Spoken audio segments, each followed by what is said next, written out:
నమస్తే. శ్రీ గురుభ్యో నమ. శ్రీమాత్రే నమ. ఆదిత్యాయ చ సోమాయ మంగళాయ బుధాయ గురు శుక్ర శనిభ్యే రాహవే కేతవే నమ.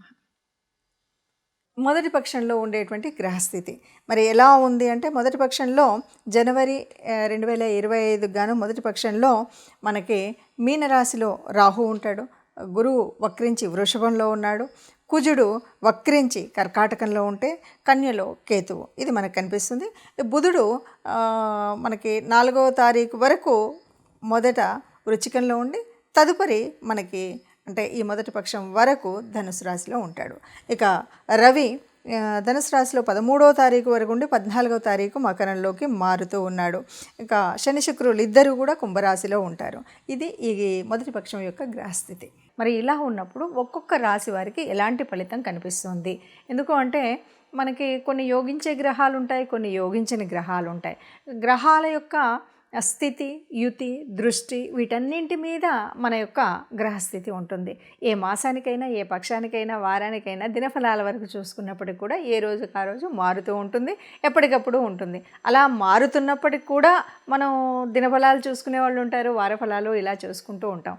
దీనికి కారణం ఏమిటి అంటే, ఏదైనా సరే జరగబోయే పరిస్థితులలో వచ్చేటువంటి గ్రహాల మార్పు వల్ల మనకి ఏదైనా అనారోగ్యం, లేకపోతే ఆర్థిక ఇబ్బంది, లేక ఉద్యోగ చలనం ఇలాంటివి ఏవైనా ఉన్నప్పుడు దానికి తగు జాగ్రత్త తీసుకోవడం కోసం, లేదా కొన్నిసార్లు ఆ గ్రహాలని సంతృష్టిపరచడం కోసం మనం చేసేటువంటి గ్రహాల యొక్క పరిహారాలు ఇవి తెలుసుకుంటే గనక మనకు రాబోయే కష్టం నుండి కొంత తగ్గించుకోవడం, లాభం ఉంది అంటే దాని సద్వినియోగం ఎలా చేసుకోవాలి అనేటువంటి విషయాలు తెలుసుకోవడం కోసం మాత్రమే మనం ఎప్పుడూ కూడా ఈ గ్రహాల యొక్క ఫలితాలను అంటే మాస ఫలితాలు కానీ, వార ఫలితాలు కానీ, పక్ష ఫలితాలు కానీ, దిన ఫలితాలు కానీ తెలుసుకుంటూ ఉంటాం.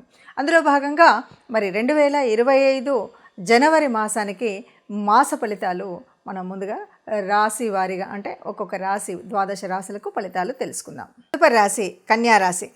కన్యారాశి వారికి ఎలా ఉంటుంది అంటే, కన్యారాశిలో ఉన్నటువంటి వారికి జనవరి 2025లో దాదాపుగా ఎవరైతే చదువుకునే పిల్లలు ఉన్నారనుకోండి, చక్కటి ఫలితం ఉంటుంది. చాలా శుభ ఫలితాలు చదువులో కానీ, వాళ్ళు ఎంచుకునేటువంటి కోర్సెస్ కానీ, వాళ్ళు ఎంచుకునేటువంటి మాస్టర్ దగ్గర నుండి మొదలు పెడితే, కాలేజీ దగ్గర నుండి మొదలు పెడితే, స్కూల్ దగ్గర అందరికీ కూడా అంటే వాళ్ళు ఇంత ట్యూషన్స్కు కొంతమంది మారుస్తుంటారు. ఏదో ఒక రకంగా చదువులో చాలా మంచి ఇబ్బంది ఉంటుంది. కాకపోతే ఏంటంటే కాంపిటేటివ్ ఎగ్జామ్స్కు ప్రయత్నం చేసేటువంటి వారికి కూడా మంచి ఫలితం ఉన్నప్పటికీ కొంచెం ఇంటి నుండి దూరంగా వెళ్ళేటువంటి అంటే ఆ కోర్సెస్ చదువుకోవడం కోసమో, హాస్టల్లో ఉండడం కోసమో, లేదు ఇట్లాంటివి ట్రైనింగ్ కోసం పక్కకు వెళ్ళడం, ఇలాగ ఇంటి నుండి కాస్త దూరంగా వెళ్ళి చదువులో మాత్రం మంచి ఉన్నతమైనటువంటి స్థితికి వెళ్ళడం కోసం కావాల్సిన బీజం పడేటువంటి సమయం ఈ సమయం. శని 6వ స్థానం కాబట్టి శుభుడే. తర్వాత ఈ శుభుడు కాకుండా ఆటపాటల్లో కూడా చాలా రాణిస్తారు, ఆటపాటల్లో ఉంటారు. అయితే ఇక్కడ ఒక చిన్న శ్రద్ధ తీసుకోవాలి. ఆటపాటల్లో ఉన్నప్పటికీ కూడా చదువు మీద అశ్రద్ధ లేకుండా చదువుతో పాటు ఆటపాటలు నేర్చుకున్నట్టయితే ఇటు శారీరకంగా అటు మెంటల్లీ బాగా స్ట్రెంథన్ అవుతారు అని చెప్పొచ్చు. ఇక ప్రేమ విషయాల్లో బాగుంటారు. అంటే ప్రేమించినటువంటి వ్యక్తులు కానీ, మీరు ప్రేమ అనగానే ఏదో ఇద్దరు ఆలుమొగల మధ్యలోనో లేకపోతే ప్రేమికుల మధ్యనో ఆలోచించకండి.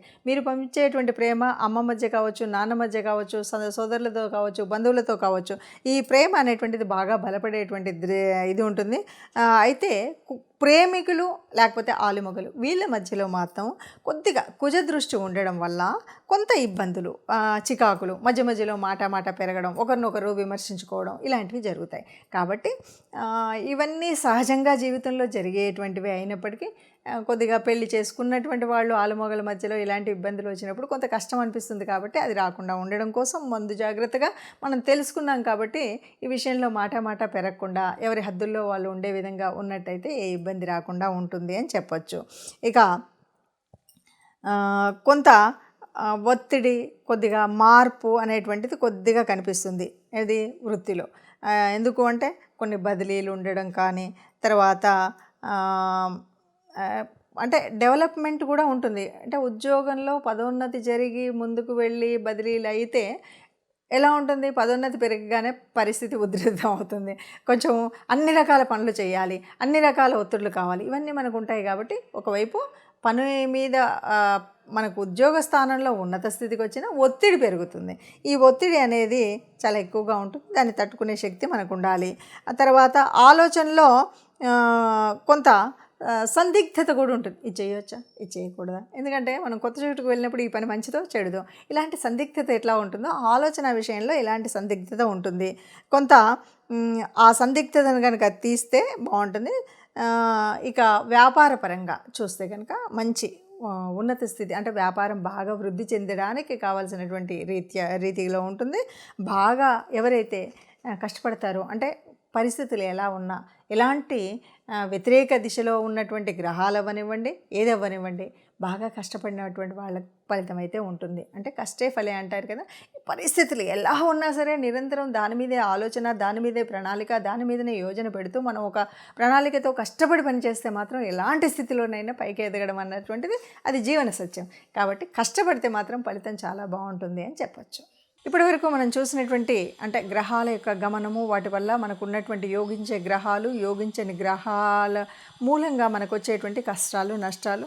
ఇప్పటి వరకు కొన్ని రాసులకు అర్ధాష్టమ శనిలో ఉన్నారు, కొన్ని రాసులు ఏళ్ళనాటి శనిలో ఉండి చివరి దశలో ఉన్నారు. ఇలాంటి పరిస్థితుల్లో మనము ఎలా ఏంటి అంటే కనుక ఆలోచించినట్టయితే మరి గ్రహాల యొక్క అనుకూలత ఉండాలి, ఇష్టదేవత యొక్క అనుగ్రహము ఉండాలి. అందుకోసం మనం చేయవలసినటువంటిది ఏమిటి అంటే ముఖ్యంగా ఇక్కడ శని యొక్క వక్రగతి, దీని మూలంగా వచ్చేటువంటి ఫలితాలు ఇవన్నీ మనం చూస్తున్నాం. కాబట్టి తప్పకుండా ఈ మాసంలో మాసం పక్షాల్లో అంటే ప్రతి పక్షంలో కూడా ఒకసారైనా కనీసం నవగ్రహ మండపానికి వెళ్ళడం అనేటువంటిది తప్పనిసరిగా చేయాల్సినటువంటిది.